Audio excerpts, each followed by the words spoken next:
is usually a time of anticipation and excitement, especially for someone like Bernie, who would have been such an avid baseball fan. This is the time of the year of spring training.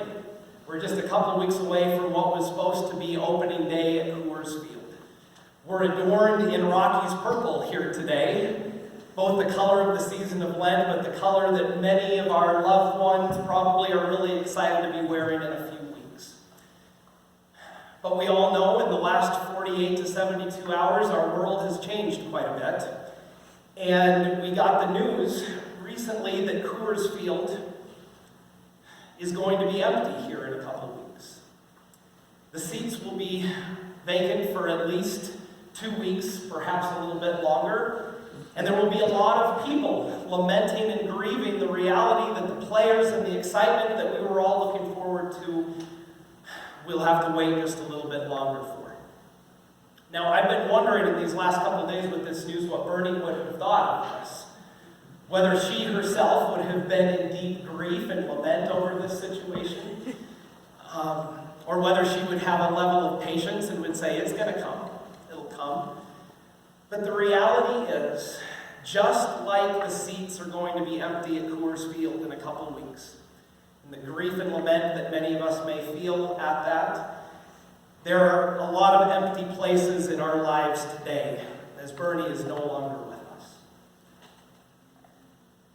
There are going to be empty chairs at meal tables. There will be empty chairs at card tables. There will be empty silence on the end of a phone line. And there will certainly be empty places within our hearts where we won't have a chance to be able to see her, to speak with her, to have her smile or her life brighten up our days. And today we acknowledge that feeling of grief, that feeling perhaps of emptiness and loss that will persist. It will be with us for some time. But today, as we gather, we remember another part of what this season of the year is all about. March, a season where I'm sure Bernie was also looking forward to gardening. In Colorado, we know that that season likely is still a month or two away.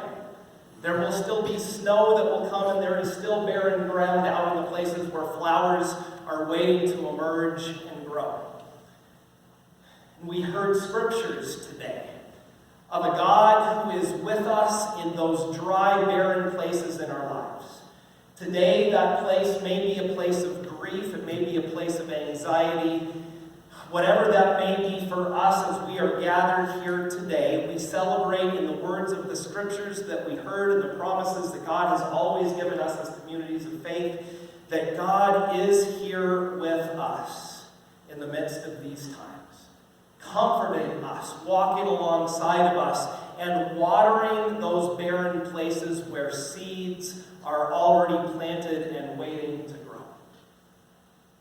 I've been looking for seeds over these last couple weeks as we were waiting for this service to happen, wondering where it is that Bernie's life has been planted and waiting to spread out new flowers in the midst of this time.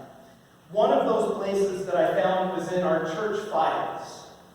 We keep files for members that have been here for a long period of time, and when it comes time to these moments where we are celebrating people's lives, where I only had a chance to know for a short time, there's always little gems and seeds that I find in these files. So, this is a letter written to Bernie from Pastor Jim Norley on June 14, 1994. Anybody know what was going on in June 1994? There we go. So that's a big moment there at that point. It was the first season of Rockies baseball. That would have been an exciting time, I think, in Bernie's life, but it's not actually anything to do with this letter, just a coincidence at that point. But this is a thank you letter. Let me read this again from Pastor Jim Norley. It says, Dear Bernie, I had a sneak preview yesterday of the nearly completed rainbow bags for use by children who come to worship here. They are wonderful. I'm so excited. And I understand you have played a role in getting this project finished. Bless you for your time and talent. And he continues to say, For children to know they are welcome, accepted, and loved here is an essential part of our ministry. Thank you for your part in helping get this message out. Jesus loves the little children. A thank you note to Bernie for seeds that she planted over 25 years ago.